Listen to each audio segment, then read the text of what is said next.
राधे राधे। बोलो बजरंगबली हनुमान की जय, पवन पुत्र हनुमान की जय। प्रिय भक्त, आज मंगलवार का अत्यंत पावन और मंगलकारी दिन है। यह दिन साहस, भक्ति और शक्ति के प्रतीक है। देवपुत्र पवन पुत्र श्री हनुमान जी का है। साथ ही यह दिन संकट मोचन की उस विशेष कृपा का दिन माना गया है जो असंभव को भी संभव बना देती है। कहा जाता है कि जो मनुष्य मंगलवार के दिन शांत मन और सच्ची श्रद्धा से हनुमान जी की इस अलौकिक कथा को सुन लेता है, उसके जीवन के बड़े से बड़े संकट, मानसिक चिंताएं, दरिद्रता और बार बार आने वाली बाधाएं पवन के बेग की तरह स्वयं समाप्त होने लगती है। यह कथा केवल शब्द नहीं है, उस अटूट विश्वास की शक्ति है जो डूबती हुई नैया को भी किनारे लगा देती है। यह उस भक्ति की आवाज है जो घोर निराशा में भी आशा का दीप जला देती है। यदि आपके जीवन में भी संघर्ष समाप्त नहीं हो रहे हैं, मेहनत के बाद भी फल नहीं मिल रहा है, या घर में अशांति का वास है, तो आज की यह पावन कथा विशेष रूप से आपके लिए है। आप संकट मोचन बजरंगबली का स्मरण कीजिए और श्रद्धा के साथ इस पावन कथा को सुनने के लिए अपने हृदय के द्वार खोल दीजिए। लेकिन प्रिय श्रोताओं, हनुमान जी की इस कथा को आरंभ करने से पहले एक अत्यंत गंभीर और आवश्यक बात जान लेना बहुत ही जरूरी है। हमारे शास्त्रों में स्पष्ट कहा गया है कि जब भी हम प्रभु की कथा का श्रवण करें तो उसे बीच में कभी नहीं छोड़ना चाहिए। कथा को बीच में अधूरा छोड़ देना केवल अधूरा ज्ञान ही नहीं देता, बल्कि मन में शंका, भ्रम और अधूरा सत्य छोड़ जाता है। हनुमान जी का चरित्र धैर्य और पूर्णता का है, और अधूरी कथा सुनने से मन में एकाग्रता की कमी आती है, जिससे व्यक्ति अनजाने में गलत निर्णय ले सकता है। इसीलिए आपसे निवेदन है कि आज बजरंगबली की इस पावन गाथा को अंत तक अवश्य सुने। मंगलवार भगवान श्री हनुमान जी का वार है। इसमें हनुमान जी का व्रत, पूजा, वंदना इत्यादि की जाती है। हनुमान जी को भगवान शिव के 11वें अवतार के रूप में भी जाना जाता है। इनकी पूजा अर्चना, उपासना करने से हर मनोकामनाएं पूर्ण होते हैं। सुख, संपत्ति, यश और संतान प्राप्ति के लिए मंगलवार का व्रत रखना शुभ माना जाता है।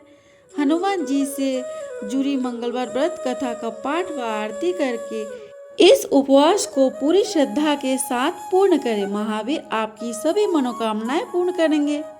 ज्योतिष शास्त्र के अनुसार हनुमान जी का व्रत करने से कुंडली में मौजूद सभी ग्रह शांत हो जाते हैं और उनकी असीम कृपा प्राप्त होती है। अपने भक्तों पर आने वाले हर संकट हनुमान जी दूर करते हैं। संतान प्राप्ति के लिए हनुमान जी का व्रत फलदायी माना जाता है। इस व्रत को करने से भूत, प्रेत और काली शक्तियां का प्रभाव भी नहीं पड़ता। मंगलवार का व्रत करने से सम्मान, साहस और पुरुषार्थ बढ़ता है। मान्यता है कि मांगलिक दोष से पीड़ित जातकों को भी मंगलवार का व्रत रखने से लाभ होता है। शनि की दशा, ढाया या साढ़े साथी की परेशानी को दूर करने के लिए भी यह व्रत बहुत कारगर माना जाता है। मंगलवार व्रत की विधि। इस व्रत को बच्चे से लेकर बूढ़े तक सभी नर नारियों के द्वारा किया जा सकता है। मंगलवार का व्रत करने वाले को इस दिन ब्रह्मचर्य का पालन करना चाहिए और पूरे दिन सिर्फ एक बार नमक रहित भोजन करना चाहिए। हनुमान जी का व्रत लगातार 21 मंगलवार करना चाहिए। मंगलवार के दिन ब्रह्म मुहूर्त में उठकर स्नान वैराग्य से निवृत्त होकर सबसे पहले हनुमान जी का ध्यान करें और व्रत का संकल्प करें। इसके बाद ईशान कोण की दशा यानी उत्तर पूर्व कोण में किसी एकांत स्थान पर हनुमान जी की मूर्ति या तस्वीर स्थापित करें। फिर गंगा जल छिड़के उनका लाल कपड़ा धारण कराए। फिर पुष्प, रोली और अक्षत के छींटे दे। इसके बाद घी का दीपक जलाए और चमेली के तेल की कुछ छींटे मूर्ति या तस्वीर पर डाले।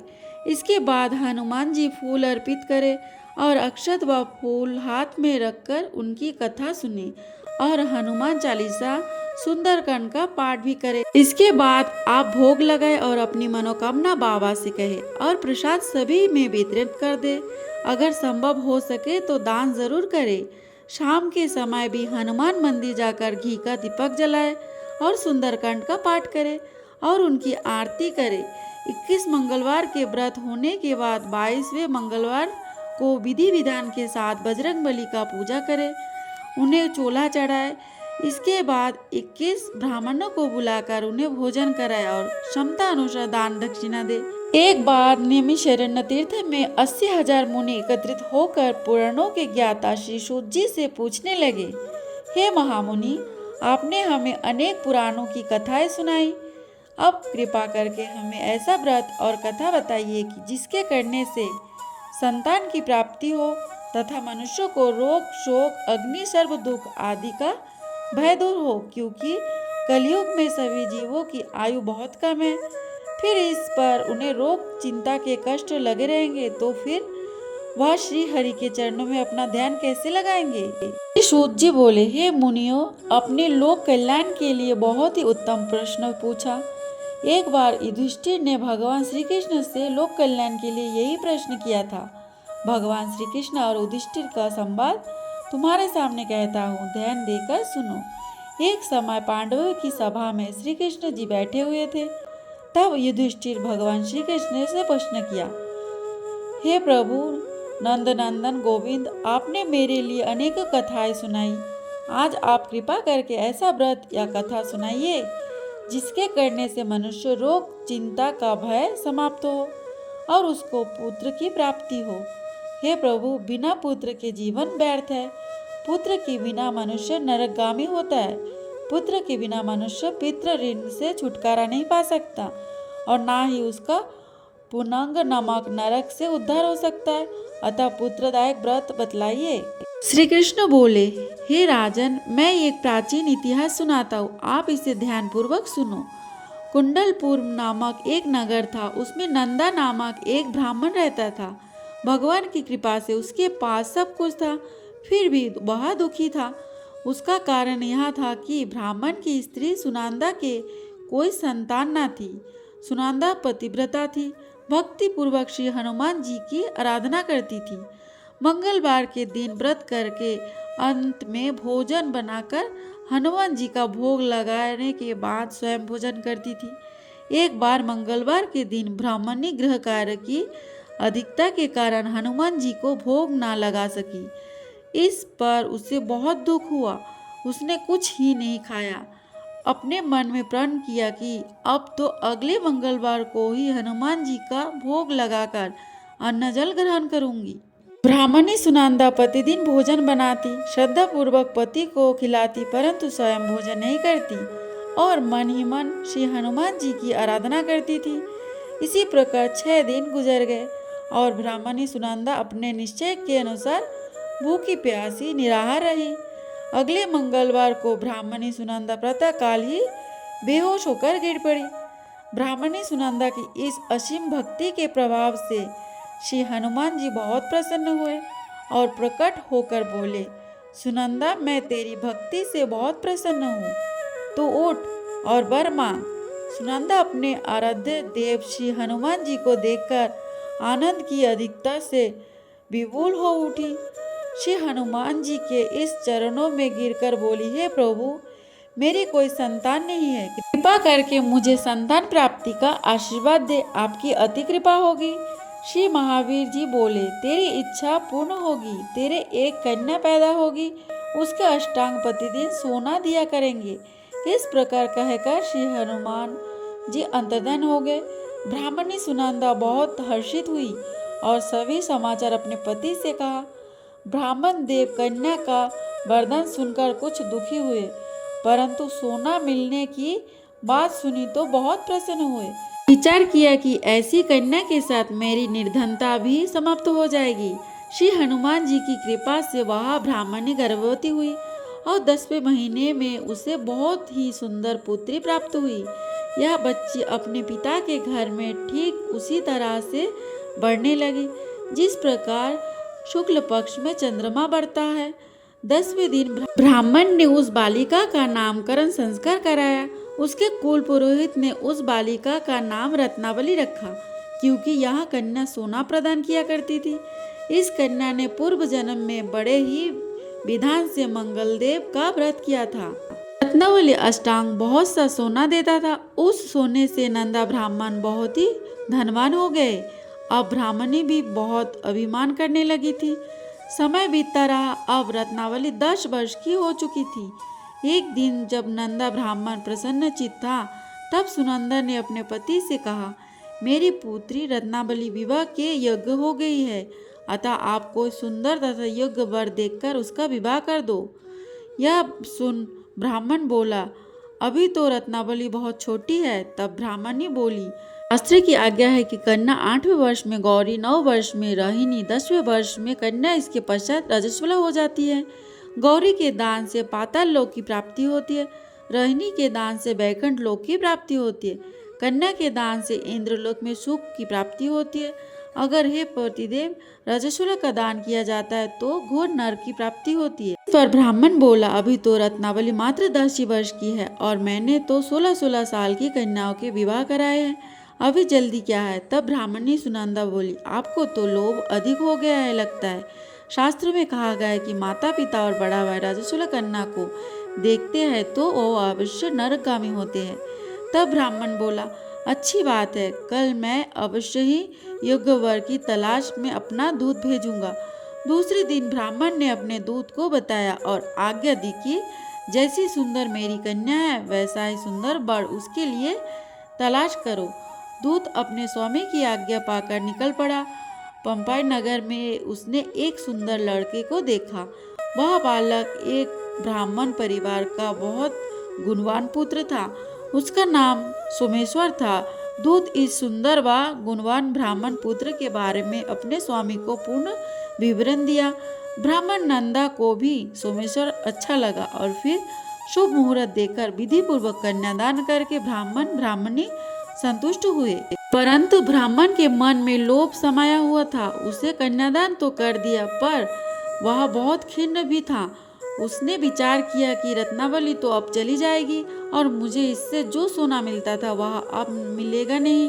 मेरे पास जो धन था कुछ तो इसके विवाह में खर्च हो गया और शेष बचा है वह भी कुछ दिनों के पश्चात समाप्त हो जाएगा। मैंने तो इसका विवाह करके बहुत बड़ी भूल कर दी। अब कोई ऐसा उपाय हो कि रत्नावली मेरे घर में ही बनी रहे, अपनी ससुराल ना जावे। लोभ रूपी राक्षस ब्राह्मण के मस्तिष्क पर छा जा रहा था। रात भर अपनी शैया पर बेचैनी से करवटें बदलते बदलते उसने एक बहुत ही क्रूर निर्णय लिया। उसने विचार किया कि जब रत्नावली को लेकर उसका पति सोमेश्वर अपने घर के लिए जाएगा तो वह मार्ग में छिपकर सोमेश्वर का वध कर देगा और अपनी लड़की को अपने घर ले आएगा, जिससे नियमित रूप से उसे सोना भी मिलता रहेगा और समाज का कोई मनुष्य उसे दोष भी नहीं देगा। प्रातः काल हुआ तो नंदा और सुनंदा ने अपने जमाई तथा लड़की को बहुत सारा धन देकर विदा किया। सोमेश्वर अपनी पत्नी रत्नावली को लेकर ससुराल से अपने घर की तरफ चल दिया। ब्राह्मण नंदा महालोभ के वशीभूत में अपनी मति खो चुका था। पाप पुण्य को उसे विचार न रहा। अपने भयानक व क्रूर निर्णय को कार्य रूप देने के लिए अपने दूत को मार्ग में अपने जमाई का वध करने के लिए भेज दिया था, ताकि रत्नावली से प्राप्त होने वाला सोना उसे हमेशा मिलता रहे और वे कभी निर्धन ना हो। ब्राह्मण के दूत ने अपने स्वामी की आज्ञा पालन करते हुए उसके जमाई सोमेश्वर का मार्ग में ही वध कर दिया। समाचार प्राप्त कर ब्राह्मण नंदा मार्ग में पहुंचा और रुदन करती अपनी पुत्री रत्नावली से बोला, हे पुत्री, मार्ग में लुटेरों ने तेरे पति को वध कर दिया। भगवान की इच्छा के आगे किसी का कोई वश नहीं चलता। अब तू घर चल, वहां पर ही रहकर शेष जीवन व्यतीत करना। जो भाग्य में लिखा है वही होगा। अपने पति की अकाल मृत्यु से रत्नावली बहुत दुखी हुई। करुण क्रोधन व रोदन करते हुए अपने पिता से बोली, हे पिताजी, इस संसार में जिस स्त्री का पति नहीं है उसका जीना व्यर्थ है। मैं अपने पति के साथ ही अपने शरीर को जला दूंगी और सती होकर अपने इस जन्म को, माता पिता के नाम को तथा सास ससुर के यश को सार्थक करूंगी। ब्राह्मण नंदा अपनी पुत्री की रत्नावली के वचनों को सुनकर बहुत दुखी हुआ। विचार करने लगा, मैंने व्यर्थ ही जमाई वध का पाप अपने सर ले लिया। रत्नावली तो उसके पीछे अपने प्राण तक देने को तैयार है। मेरा तो दोनों तरफ से मरण हो गया। धन तो अब मिलने से रहा, जमाए वध के पाप के फल स्वरूप यम यातना भी भुगतनी पड़ेगी। यह सोचकर वह बहुत खिन्न हुआ। सोमेश्वर की चिताएं बनाई गई। रत्नावली सती होने की इच्छा से अपने पति का सिर अपने गोद में रखकर चिता में बैठ गई। जैसे ही सोमेश्वर की चिता में अग्नि लगाई गई, वैसे ही प्रसन्न होकर मंगलदेव वहां प्रकट हुए और बोले, हे रत्नावली, मैं तेरी पति भक्ति से बहुत प्रसन्न हूँ, तू वर मांग। रत्नावली ने अपने पति का जीवन दान मांगा। तब मंगलदेव बोले, रत्नावली, तेरा पति अजर अमर है, यह महाविद्वान भी होगा, और इसके अतिरिक्त तेरी जो इच्छा हो वर मांग। तब रत्नावली बोली, हे ग्रहों के स्वामी, यदि आप मेरे पर प्रसन्न हैं तो मुझे यह वरदान दीजिए कि जो भी मनुष्य मंगलवार के दिन प्रातः काल लाल पुष्प लाल चंदन से पूजा करके आपका स्मरण करे, उसको रोग व्याधि ना हो, सज्जनों का कभी वियोग ना हो, सर्प अग्नि तथा शत्रुओं का भय ना रहे। जो स्त्री मंगलवार का व्रत करे वह कभी विधवा ना हो। मंगलदेव तथास्तु कहकर अंतर्धान हो गए। ईश्वर मंगलदेव की कृपा से जीवित हो उठा।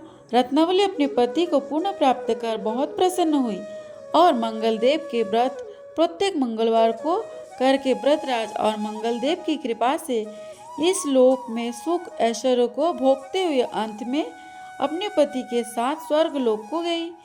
हनुमान जी प्रसन्न होने पर सब मंगल करते हैं। इसीलिए महावीर के जो भक्त मंगलवार व्रत कथा के पाठ के साथ पूजा और उपवास रखते हैं, भगवान उनकी मनोकामनाएं बहुत जल्दी पूरी करते हैं। जय श्री राम। जय जय बजरंगबली की जय।